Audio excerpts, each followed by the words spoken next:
We've decided to restructure the client strategy department. Julian Thorne's voice, crisp and devoid of warmth, cut through the sterile air of the conference room. Meredith, today will be your last day. The words, unexpected and brutal, seemed to solidify in the space between us, heavy and suffocating like a sudden noxious fume.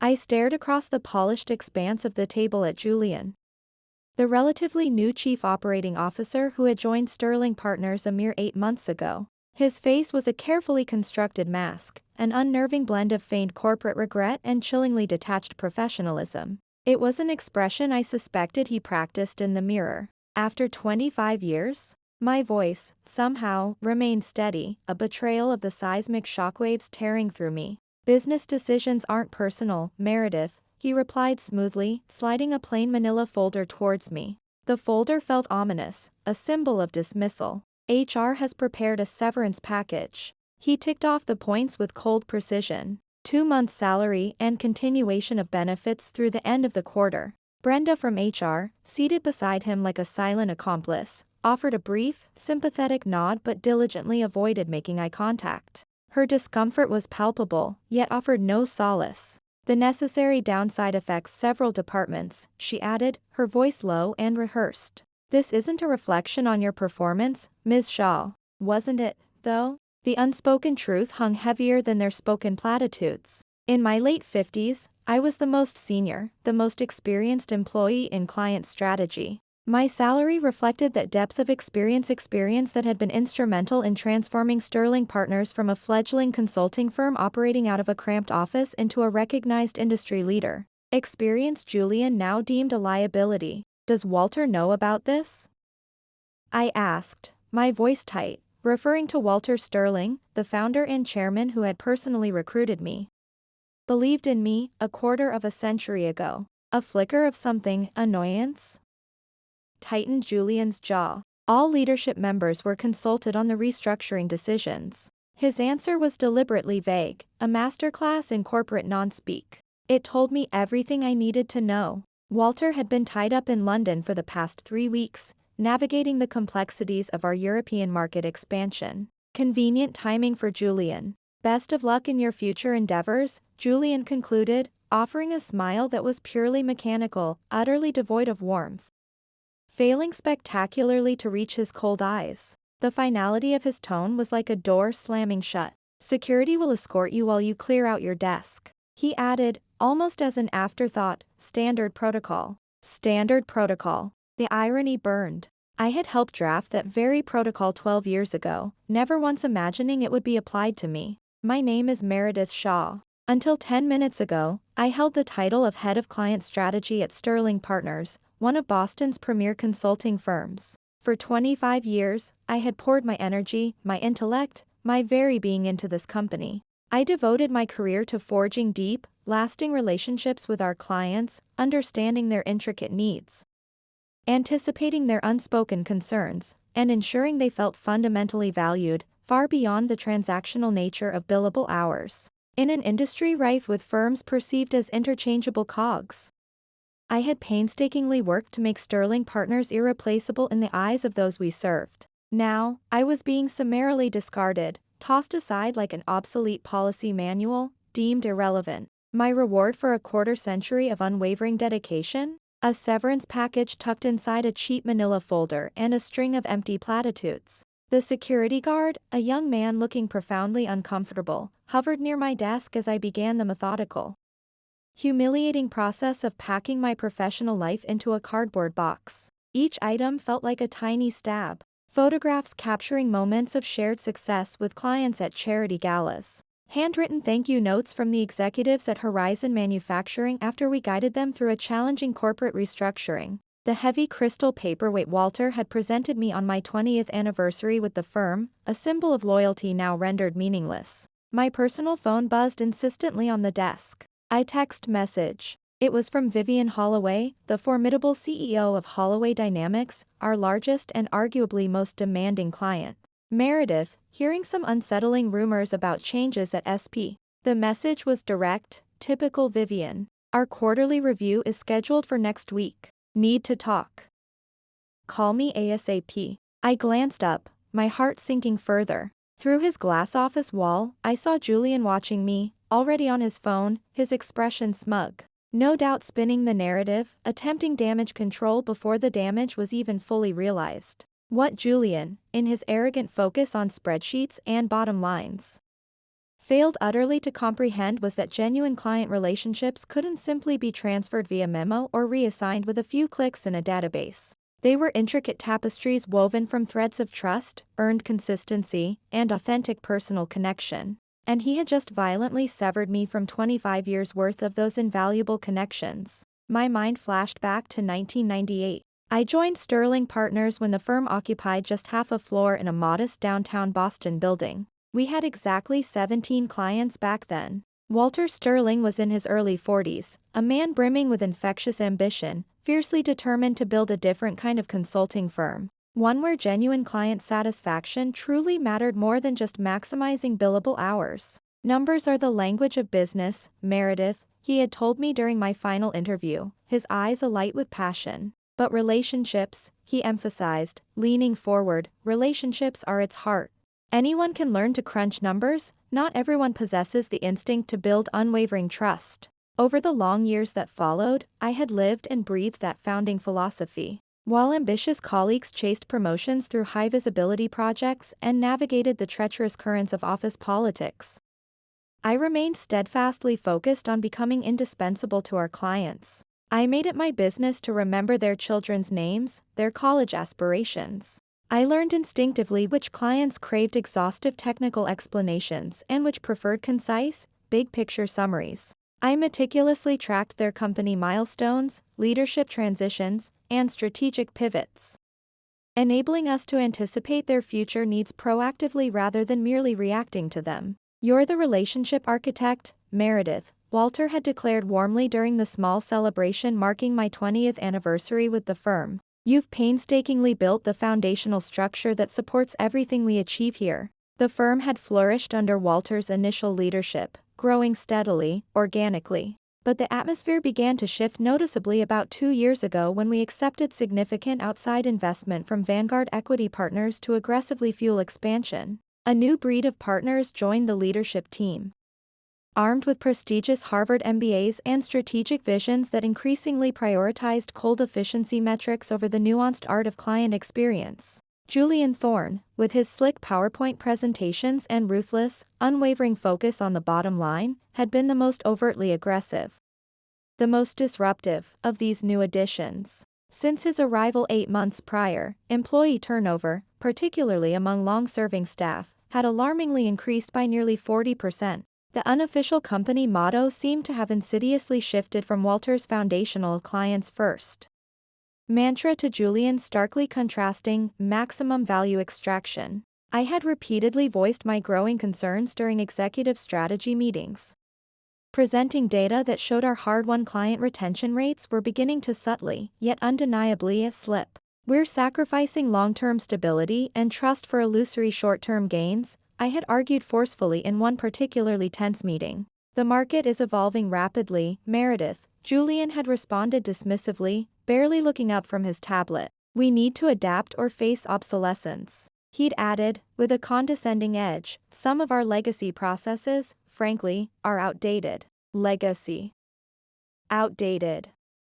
Was he referring to the processes, or to me? Over the past 6 months, I'd noticed my gradual, deliberate exclusion from key strategic discussions. Meeting invitations mysteriously stopped appearing in my inbox. Crucial email threads conspicuously omitted my address. Younger, less experienced team members were assigned as secondary contacts to my most significant client accounts, often without my consultation or input. Still, blinded perhaps by loyalty or naive faith, I had clung to the assumption that my deep institutional knowledge and the strength of my client relationships representing over 60% of our total annual revenue would ultimately protect me. Vivian Holloway alone, whose Holloway Dynamics account brought in nearly $4 million yearly, had explicitly stipulated in her last contract renewal that she wanted me, Meredith Shaw, as her primary, unwavering point of contact. Recently, however, a more ominous feeling had begun to creep in, a chilling premonition I couldn't shake. Just last week, walking past Julian's office, I'd overheard a fragment of his phone conversation, his voice low but sharp. The restructuring presents a strategic opportunity. He was saying, to trim the legacy fat. A pause, then, colder still, their accumulated retirement plans would cost us millions down the line. Legacy fat. The phrase echoed in my mind now with sickening clarity. I should have seen this coming. I should have recognized the signs, the shifting alliances, the cold calculations behind Julian's polished veneer. But after 25 years of dedicated service, I'd made the foolish, sentimental mistake of believing that loyalty still held some currency. Some tangible value within the walls of Sterling Partners. The raw humiliation of being escorted out of the building by security. Treated like a common criminal or a security threat in front of colleagues I'd worked alongside for years, still burned intensely 3 days later. The memory felt like a physical brand. I sat numbly in my quiet Boston apartment, the silence amplifying the chaos in my head. My laptop screen glowed, displaying endless job search websites. My phone lay nearby, littered with unanswered texts from concerned former colleagues offering hesitant words of support. My LinkedIn profile, predictably, had exploded with views overnight. Nothing like an abrupt, high-profile termination to make you momentarily fascinating to the professional world. Suddenly, my landline phone shrilled, a jarring sound in the digital age. Its unexpected ring startled me. I rarely used it anymore. I almost let it go to voicemail, assuming it was a telemarketer. Until I glanced at the caller ID and recognized the number, Walter Sterling's private line. Hesitantly, I picked up. "Hello, Meredith?" Walter's voice, usually imbued with a confident British accent, sounded strained, tighter than I'd ever heard it. "It's Walter." A pause. "I just landed back from London an hour ago and I heard the news." He sounded genuinely distressed, or perhaps just flustered. "Meredith, I need you to know, this wasn't authorized by me." Not properly. A complex, turbulent wave of emotions washed over me, leaving me breathless. Relief, sharp and surprising, that Walter hadn't personally sanctioned my dismissal. Anger, hot and fierce, that it had been allowed to happen under his watch regardless. And beneath it all, a lingering, bitter sense of betrayal that the man I'd helped build this company alongside hadn't protected me, hadn't intervened. Despite our long history. "Well, it happened regardless, Walter," I replied, struggling to keep my voice perfectly neutral, devoid of the storm raging inside me. Julian made it quite clear.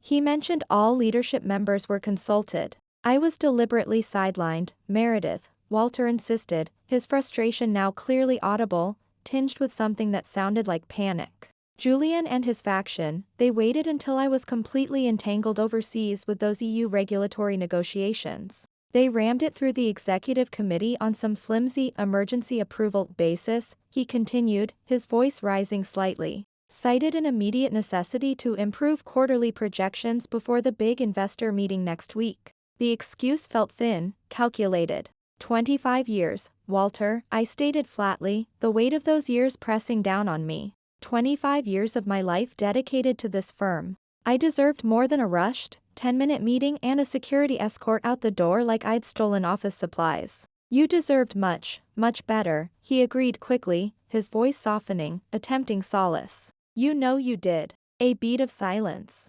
Meredith, I want to make this right. What if I bring you back immediately, he proposed, a hopeful note entering his tone. We can frame it as a misunderstanding, a regrettable communication error. It's not that simple, Walter, I interrupted, cutting through his optimistic spin. The wound was too fresh, too deep for a simple bandage. Julian made his stance crystal clear. He views me, my experience, as dispensable. I let the next words hang in the air, sharp and deliberate. Legacy fat was the precise term I overheard him use last week. The heavy silence on the other end of the line told me Walter understood the full, damaging significance of what I was revealing. He knew. In the ruthless ecosystem of the corporate world, being openly undermined by senior leadership, especially by the COO, was tantamount to a professional death sentence. There was no real coming back from that kind of public humiliation and dismissal, not with any genuine authority or effectiveness intact. I'm so sorry, Meredith, Walter murmured finally, sounding weary and defeated. Truly, I am. This company, its success, was built on the very relationships you so carefully nurtured over all these years. And how exactly are those vital relationships being maintained now that I'm gone? I asked, my voice laced with an ice I didn't try to conceal. Another telling pause stretched between us. Julian, Walter admitted reluctantly, he's already reassigned your accounts to some of the junior partners. He hesitated. Melissa Bennett is handling Holloway Dynamics now. I couldn't suppress a short, dry laugh that held no humor, only bitterness. Melissa Bennett. Vivian Holloway had openly, and quite memorably, clashed with Melissa during a tense strategy session just last year. She'd found Melissa's approach overly aggressive, impersonal, and fundamentally lacking in strategic depth. Well, I said, my voice dripping with irony, good luck with that. After ending the call with Walter, a profound sense of disillusionment settling over me, I stared blankly at my phone. Almost immediately, it began to light up again, buzzing incessantly with a flurry of notifications. Clients. They were reaching out, one after another. Not just the formidable Vivian, but Douglas from Biosynth Labs, Belinda from Meridian Capital. The entire executive leadership team at Horizon Manufacturing. Word of my abrupt departure was spreading like wildfire through the interconnected networks of the Boston business community. I hadn't initiated contact with any of them. My sense of professionalism, ingrained over decades, prevented me from badmouthing my former employer, regardless of the callous way they had treated me. But clients talk. They share information, insights, and warnings. They belong to the same exclusive industry groups, sit on the same influential boards, attend the same high-profile conferences. My network, the very relationship architecture Walter had once praised, was activating itself. Just then, my doorbell rang, a sharp, unexpected sound. A courier stood on my doorstep, holding a thick, expensive-looking envelope. Curious, I signed for it. Inside, I found a formal, elegantly printed letter from Serafina Bellwether, arguably the most sought-after, and certainly the most discreet executive search consultant in Boston's fiercely competitive consulting world. Tucked behind the typed letter was a brief, handwritten note on heavy cream cardstock.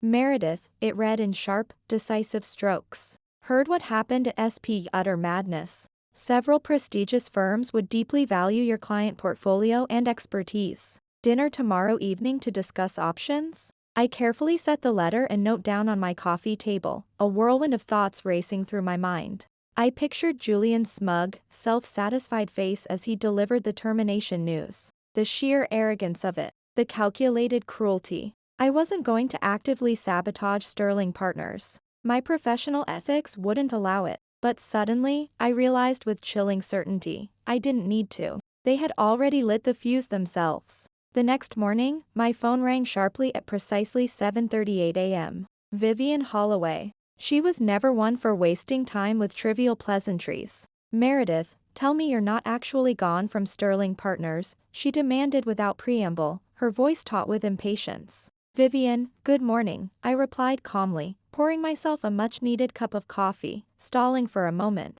I'm afraid the rumors are true.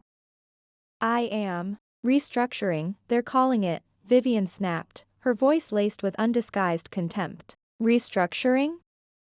After 25 years? Meredith, I have worked exclusively with you, relied on your insights, for 12 solid years. Her frustration was palpable. Some woman named Melissa Bennett emailed me yesterday, introducing herself as my new relationship manager, thought. She scoffed. That girl tried to lecture me on my own company's business model during a meeting last year. I nearly threw her out of my office. I chose my words with deliberate care, maintaining a professional facade despite the circumstances. Sterling Partners is undergoing some significant strategic changes, though Vivian. I'm sure the leadership believes they are acting in what they perceive to be the best interest of their clients. Don't feed me that corporate BS, Meredith. Vivian cut me off sharply. We've known each other far too long for that kind of diplomatic nonsense. There was a brief pause, then her tone shifted, becoming more focused. Where are you going next? It wasn't a question, it was an expectation. I haven't made any decisions yet, Vivian, I answered honestly.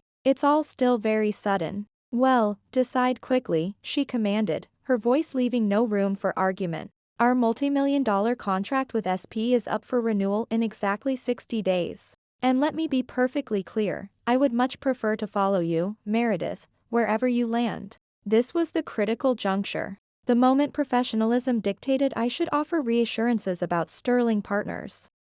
About the continuity of service quality despite personnel changes. That was the expected, the proper response. Instead, a different instinct took over. I deeply appreciate your confidence and loyalty, Vivian, I said, my voice steady. Truly. Allow me some time to explore my options thoroughly. I'll be back in touch very soon. By noon that day, I had received strikingly similar calls from 5 other major, long-standing clients. Concern, anger, and pointed questions about my future plans were the common themes. By dinner time, that number had climbed to 11. 11 key accounts expressing significant distress over my departure. I hadn't solicited a single one of these calls. I hadn't needed to lift a finger. The relationships I had spent decades building were speaking for themselves. Serafina Bellwether met me at Ostra, an upscale seafood restaurant nestled in Boston's trendy Seaport district. Her sharp, intelligent eyes assessed me shrewdly over the rim of her designer reading glasses as we waited for our drinks. The ambience was sophisticated, hushed, a world away from the brutal efficiency of my recent exit from SP. You, my dear Meredith, are the undisputed talk of the consulting industry right now, she stated matter-of-factly after the waiter departed. Julian Thorne made a catastrophic,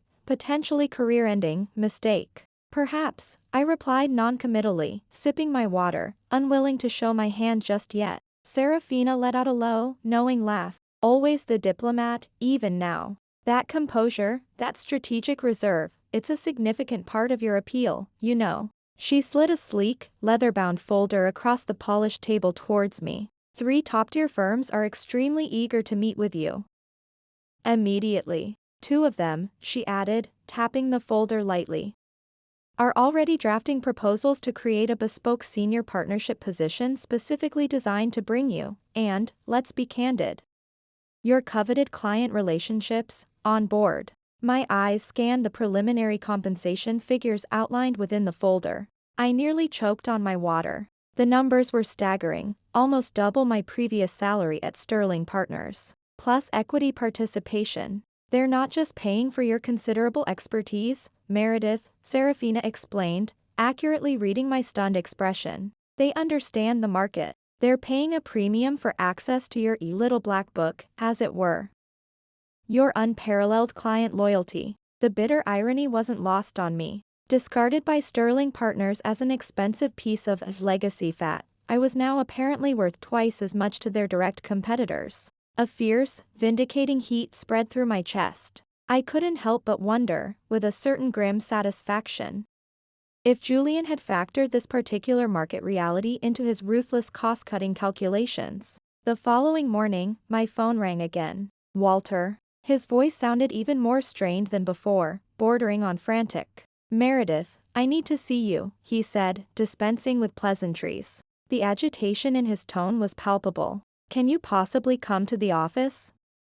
Just for a brief chat. Walter, given the circumstances of my departure, I replied coolly, I really don't think that would be appropriate. The thought of walking back into that building, under those terms, felt nauseating. Then lunch, he pressed, unwilling to take no for an answer. Ostra, 1 p.m.? He named the very restaurant where I'd met Serafina the previous night. Was it a coincidence, or was he aware of my meeting? Please, Meredith, he pleaded, his voice dropping. It's important. Things are happening here. Things you should be aware of. Against my better judgment, curiosity, and perhaps a lingering shred of attachment to the firm I'd helped build, won out. All right, Walter, I conceded. Ostra, 1 p.m. At precisely 1 o'clock, I walked into the hushed elegance of Ostra to find Walter already seated at a secluded table, looking distinctly haggard. The confident air he usually carried had evaporated, replaced by a visible anxiety. Thank you for coming, Meredith, he said, relief flooding his voice as I sat down. He looked like a man clinging to a lifeboat. Truly, thank you. He leaned forward conspiratorially. I've been trying desperately to fix this mess, this utterly avoidable situation, but Julian, he's blocking me at every single turn. He's managed to convince the board, the investors, that your termination was a necessary evil for modernizing our client approach. His hands nervously shredded a cocktail napkin. And the clients? I asked quietly, my gaze steady. How are they responding to Julian's particular brand of modernization? Walter visibly winced, confirmation enough. Not well, Meredith, he admitted, his voice barely above a whisper. Not well at all. Vivian Holloway has formally demanded an urgent meeting with the entire executive team. She's furious. Douglas over at Biosynth Labs is actively reviewing their strategic options, which we both know is code for looking elsewhere. And 3 smaller, long-term clients have already given official notice of termination this morning. I sipped my water slowly, saying nothing, letting the weight of his words hang in the air. His panic was a stark contrast to Julian's earlier arrogance. Here's what I'm proposing, Meredith, Walter continued, leaning even further across the table, his eyes pleading. Forget the previous idea. This is better. I'll create a brand new C-suite position just for you, Chief Client Officer. You'll report directly to me, bypassing Julian entirely. Complete autonomy. Significantly better compensation package, of course.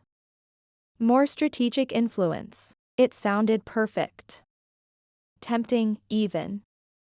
Exactly the kind of elevated role and recognition I felt I should have been offered years ago. Too perfect, perhaps. I studied Walter's strained expression, searching his eyes. Beneath the surface layer of concern for the firm, I detected something else, something deeper, raw, undisguised fear. What aren't you telling me, Walter?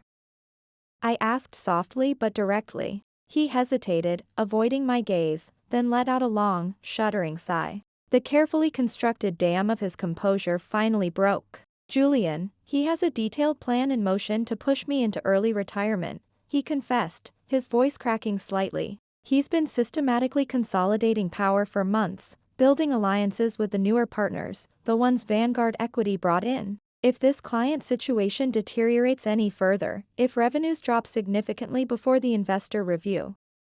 His voice trailed off. He'll use it as leverage, paint me as incapable, and force me out. So, that was the unvarnished truth. The core of his desperation. Walter wasn't primarily trying to save me, or even salvage the client relationships I represented. He was desperately trying to save himself, his chairmanship, his legacy. I was merely the most convenient, perhaps the only, tool available to him for that purpose. The last vestige of my loyalty to him crumbled into dust. I'm sorry to hear that, Walter, I said, my voice coolly professional, mirroring the detachment Julian had shown me. But as I mentioned, I already have meetings scheduled with other firms this week. I met his shocked gaze directly. You understand, I'm sure, business decisions aren't personal. The look of stunned comprehension, followed by dawning despair.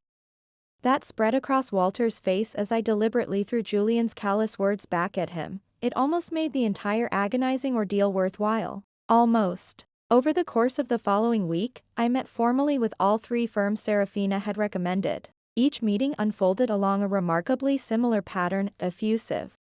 Almost overwhelming praise for my demonstrable client relationship skills and industry reputation, thinly veiled.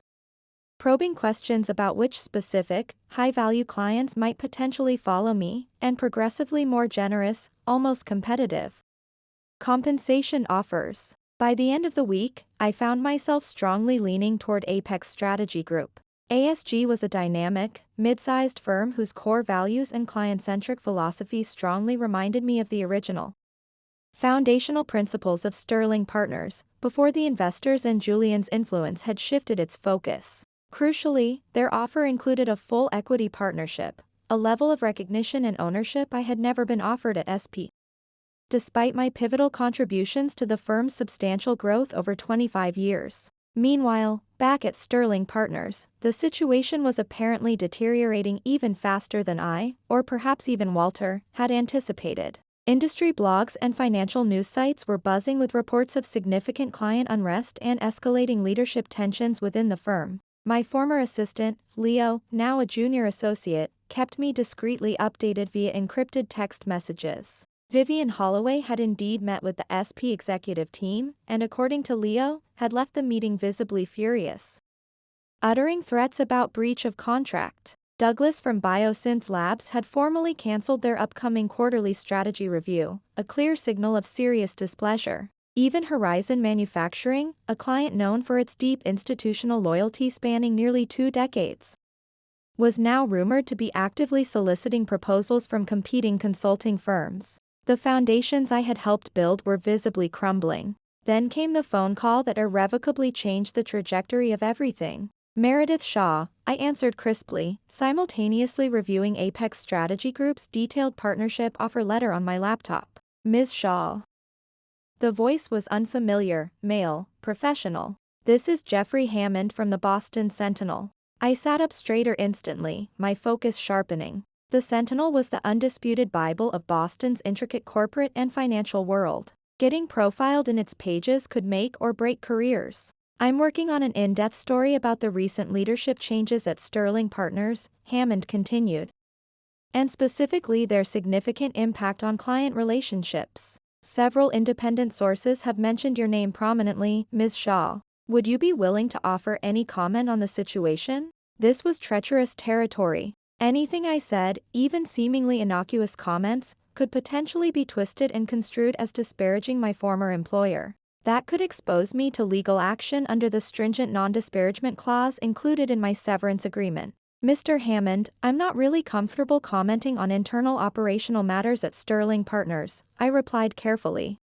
choosing my words with precision. Understandable, Hammond said smoothly, though I could hear the faint clicking of his keyboard in the background. He wasn't giving up easily. What about commenting on the verifiable fact that 7 major clients have already publicly announced they are terminating their relationships with SP in the past week alone? He paused for effect. Industry insiders are strongly suggesting this unprecedented exodus is directly related to your departure. 7 clients? The number shocked me. I had spoken directly with maybe 15 concerned clients in total, but none had definitively stated they were leaving SP yet, at least not to me. Things were escalating faster than I realized. I truly can't speak to the complex business decisions of individual clients, I maintained, sticking to my cautious script. Many factors go into selecting and retaining consulting partners. Of course, Hammond replied, though his tone suggested polite disbelief. The typing continued.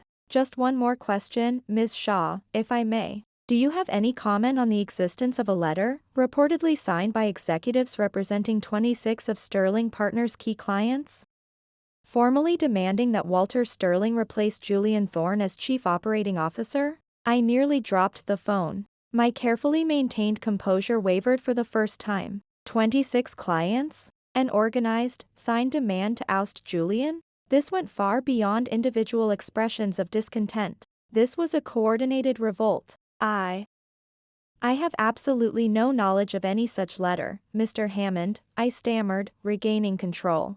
After hanging up, I sat in stunned silence, the reporter's words echoing in my ears. 26 clients banding together. A formal demand targeting Julian. I hadn't orchestrated any of this. I hadn't encouraged it. But the network I had built, the trust one had cultivated, was now acting as a powerful, unified force. My phone buzzed again.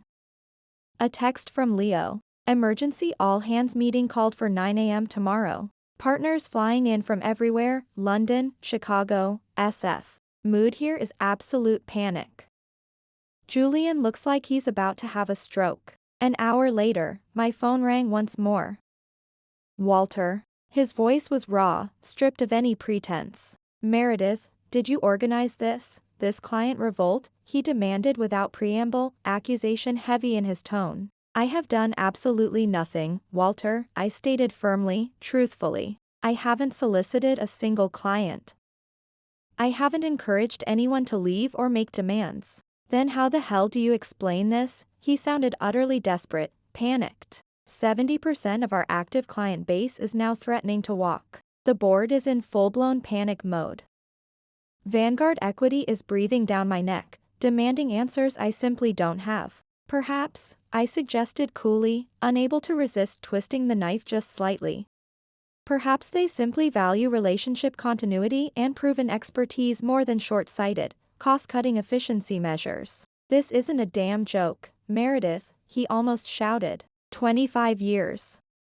25 years I spent building this firm, and thanks to Julian's arrogance and your departure, it could all collapse in 25 days. A surge of bitter satisfaction, cold and sharp, coursed through me as I listened to the undisguised panic in Walter's voice. This was the same Walter Sterling who had failed to protect me, who had stood by while Julian dismantled my career after 25 years of unwavering loyalty. The irony was potent. "What exactly do you want from me now, Walter?"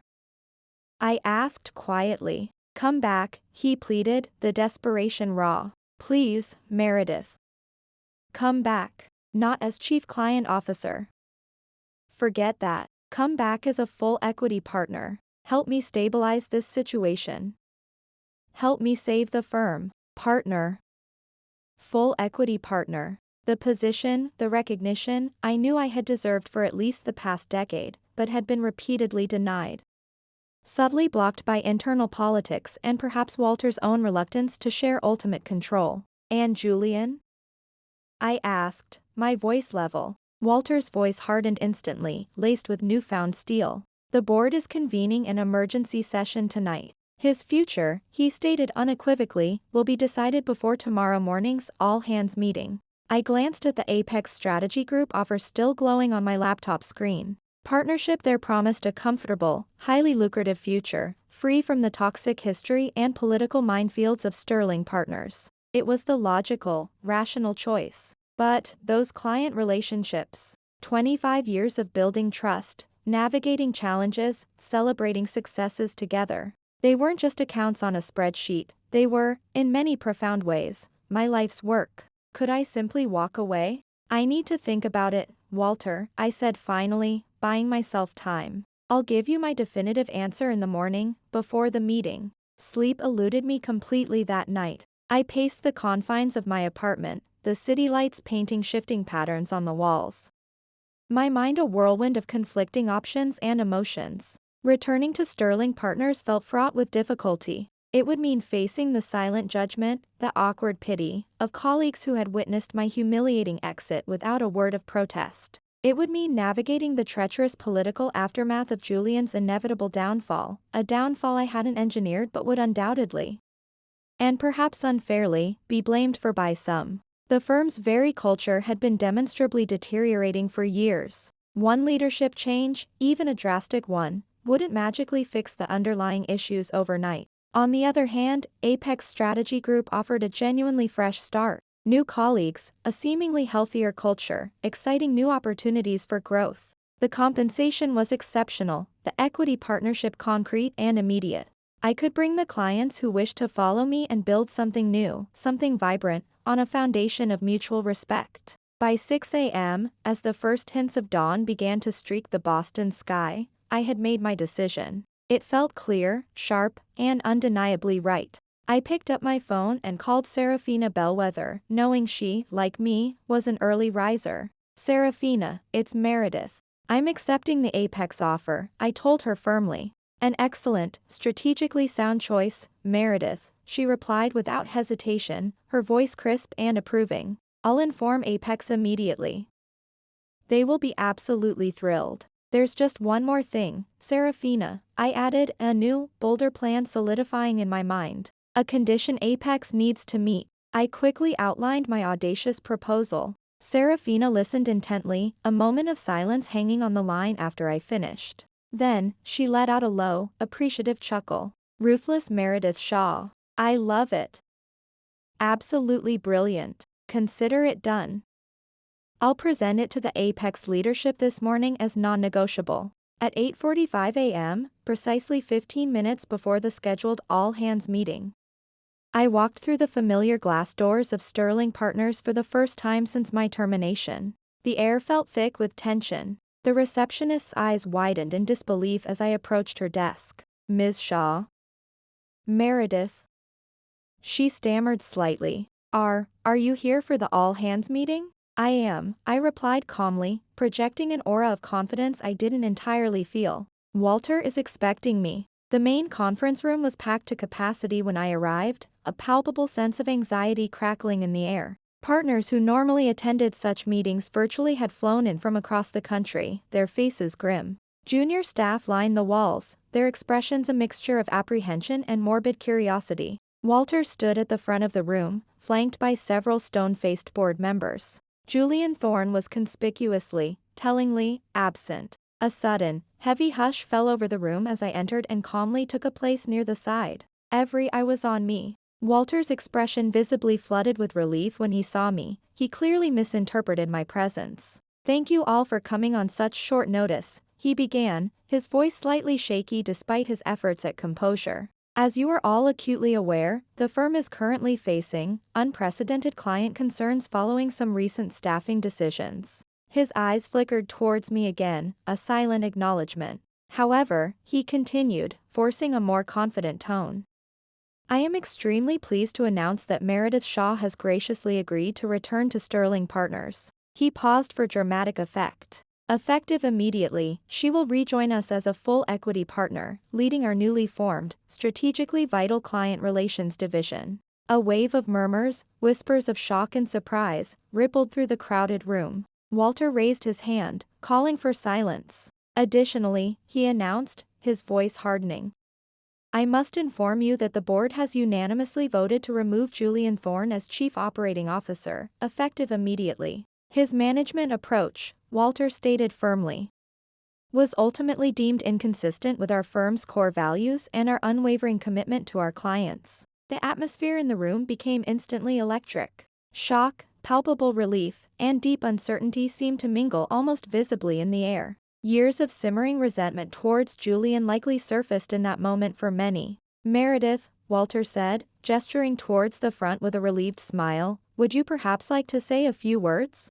He clearly expected me to accept the position and offer reassuring words. As I moved deliberately towards the front of the room, making my way through the stunned crowd, I caught Leo's eye near the back wall. He gave me a subtle, almost imperceptible thumbs up. I took my place beside Walter, facing the sea of expectant faces before me, some hopeful, some wary, all intensely attentive. "Thank you, Walter," I began, my voice calm and measured, carrying clearly in the suddenly silent room. "And thank you to the board. I genuinely appreciate the offer to return to Sterling Partners as a full equity partner." I paused, letting the weight of my next words settle. "However, I feel I must clarify something important. I am not coming back to Sterling Partners." Walter's face froze, his smile collapsing into stunned confusion. Across the room, several board members exchanged alarmed, frantic glances. The murmuring started again, louder this time, confused. Instead, I continued calmly, my voice unwavering as I surveyed the room.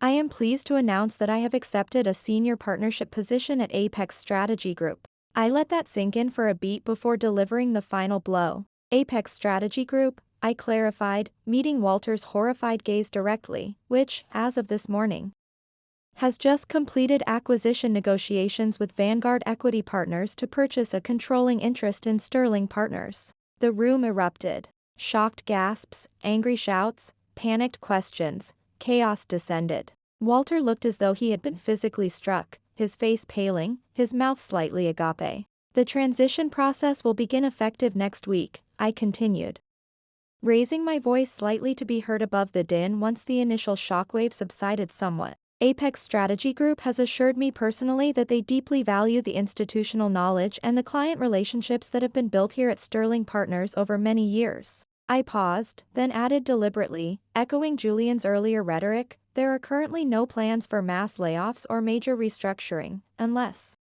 of course, such actions are deemed necessary for future efficiency and synergy." Walter stumbled forward, his eyes wide with disbelief and dawning horror. "Meredith, what have you done?" he whispered, his voice trembling. "I haven't done anything, Walter," I replied, my voice devoid of malice but firm with conviction. "Apex Strategy Group has been actively seeking to expand its Boston market presence for several years now. Vanguard Equity Partners, as the majority shareholder in SP, was understandably quite receptive to considering Apex's generous offer, especially given the recent, significant client instability." I held his gaze. "It's just business, Walter. You understand. Nothing personal." As the full, devastating implications of my announcement finally sank in throughout the room, I saw the slow dawning of realization.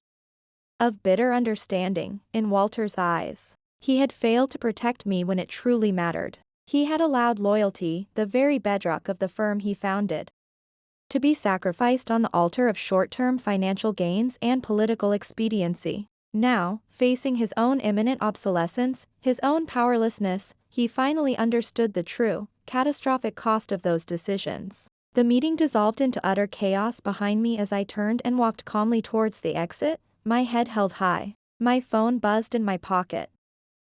A text message from Vivian Holloway. Just heard the incredible news. Drinks tonight. Need to discuss Holloway Dynamics' exciting future with Apex Sterling Partners. A small, genuine smile finally touched my lips as I stepped into the waiting elevator, the doors closing on the wreckage I had not sought, but which justice, in its own way, had delivered. I hadn't sought revenge, but vindication had found its way to me nonetheless. The Boston Sentinel broke the explosive story the very next morning. The headline screamed across the front page of the business section, "Consulting Shakeup, Apex Strategy Group acquires Sterling Partners after unprecedented client exodus." The lengthy article meticulously detailed how the abrupt departure of a key senior executive, a highly respected relationship architect, had triggered a dramatic client revolt, ultimately destabilizing the venerable firm enough to make the swift acquisition by Apex not only possible, but strategically attractive. My name, Meredith Shaw, appeared only once, buried deep within the 15th paragraph, a deliberate choice I suspected Serafina had influenced. Meredith Shaw, former head of client strategy at Sterling Partners, has accepted a senior partnership position at Apex Strategy Group and will play a key role overseeing the integration of the Sterling Partners client portfolios. It was a remarkably clinical, understated description of what was, in reality, a seismic shift in the Boston consulting landscape.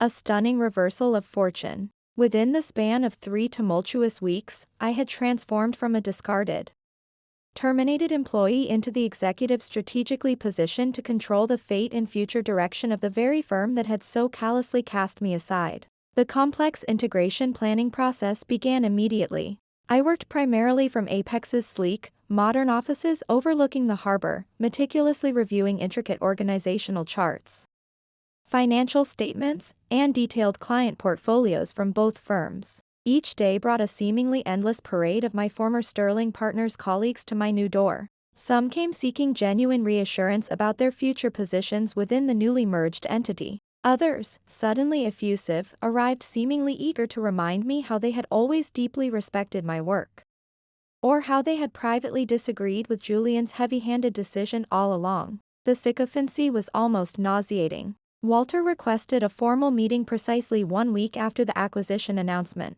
He looked utterly defeated, having visibly aged a decade in the span of perhaps 20 days. The spark in his eyes was gone. "You orchestrated this entire thing, Meredith," he stated flatly as he sank wearily into the chair opposite my desk. It wasn't a question, it was a bitter accusation. "No, Walter," I replied calmly but firmly, meeting his gaze without flinching. "I simply recognized my own value, the value I consistently brought to the firm and its clients, even when you, apparently, did not." He started to protest, to perhaps blame Julian solely, but I cut him off. "Julian was merely a symptom, Walter, not the root cause," I interrupted, my voice hardening slightly. "You allowed the firm's culture to erode. You stood by while the core principles shifted. You prioritized unchecked growth and short-term profits over the long-term value of relationships. You," I stated quietly but with conviction, "forgot the very principles upon which you originally founded this company. And now you control it all," he said bitterly, gesturing vaguely around my spacious new office. "Not control, Walter," I corrected him gently. "Influence. There's a significant difference between the two, a difference I believe you used to understand very well." I slid a single document across the polished surface of the desk towards him. "Apex Strategy Group is prepared to offer you a 3-year consulting position. Advisory capacity only. No management responsibilities. Strictly strategic counsel based on your historical knowledge. It's a generous offer, Walter, considering all the circumstances." He stared numbly at the paper for a long moment, then slowly lifted his gaze to meet mine. His eyes were empty. "And if I refuse this, Generous offer? He asked, his voice barely a whisper. Then you walk away with only your contractual ownership payout, I replied evenly. The choice, ultimately, is yours. 6 months after the acquisition finalized, the newly branded Apex Sterling Partners occupied 2 full floors of a gleaming, state-of-the-art tower in downtown Boston. The integration process had been remarkably smoother, less disruptive than anyone, perhaps even Apex's leadership, had initially anticipated. This was partly because I had insisted, forcefully at times, on retaining the vast majority of Sterling's experienced staff, recognizing their intrinsic value and deep client knowledge even when their previous leadership had failed to do so. Julian Thorne, I'd heard through the grapevine, had eventually landed at a much smaller, less prestigious boutique firm on the West Coast. His once stellar reputation significantly tarnished by the spectacular and very public collapse he had inadvertently triggered at SP. Walter, after several weeks of deliberation, had reluctantly accepted the consulting role. Our interactions were infrequent, strictly professional, and always tinged with an undercurrent of unresolved tension. The deep wound of betrayal, his fundamental failure to stand by me, to protect me after 25 years of shared history and dedicated service, would likely never fully heal between us. Sitting in my spacious corner office, sunlight streaming through the floor-to-ceiling windows, I reviewed the latest quarterly performance numbers with a profound sense of quiet satisfaction, a feeling I never allowed myself to show too publicly. Client retention throughout the complex transition period had exceeded an astonishing 95%. Remarkably, the 3 significant clients who had formally left SP during the initial exodus had already returned to the fold under the new Apex Sterling Partners banner. Our combined revenues were up a healthy 23% year-over-year, exceeding even the most optimistic initial projections. My assistant knocked softly and entered. Ms. Holloway is here for your lunch meeting, Meredith. Vivian strode into my office moments later, radiating her usual blend of elegance and authority in a sharply tailored power suit. Meredith, congratulations are in order on these outstanding quarterly results, she said warmly, shaking my hand firmly. The entire industry is still buzzing about what they're calling the most elegant, surgically precise corporate takeover Boston has seen in decades. I allowed myself a small smile. It wasn't really a takeover, Vivian, I demurred lightly. It was more accurately, a market correction. Vivian laughed, a rich, genuine sound. Call it whatever you want, my friend, she said, her eyes twinkling. You definitively proved what I, and frankly all your loyal clients, have always known to be true. In the world of professional services, the relationships, the real, human connections built on trust, are the only truly valuable asset. Everything else, she concluded with a dismissive wave of her hand, is ultimately just infrastructure. As we walked towards the elevator, heading out for lunch at Astra, I reflected on the tumultuous, transformative journey of the past 6 months. I hadn't sought revenge when Sterling Partners had so abruptly and callously terminated my long career. I hadn't needed to plot or scheme. The firm itself, blinded by arrogance and a misguided focus on short-term metrics, had failed catastrophically to recognize where its true, sustainable value resided. It wasn't in their proprietary systems, their complex strategies, or even their established brand name. It was embedded deeply within the intricate web of human connections. The carefully nurtured relationships that made clients feel genuinely understood, consistently valued, and strategically prioritized above all else. By severing me, their relationship architect, without fully comprehending the load-bearing role I played in their structure, they had unwittingly orchestrated their own downfall. And in doing so, ironically, they had inadvertently propelled me into a position of leadership and influence I had rightfully earned, patiently, through a quarter-century of unwavering dedication and quiet competence. Sometimes, I mused, justice doesn't require loud, vengeful action. Sometimes, it simply requires patience, resilience, and the quiet, unshakable confidence of knowing your own intrinsic worth.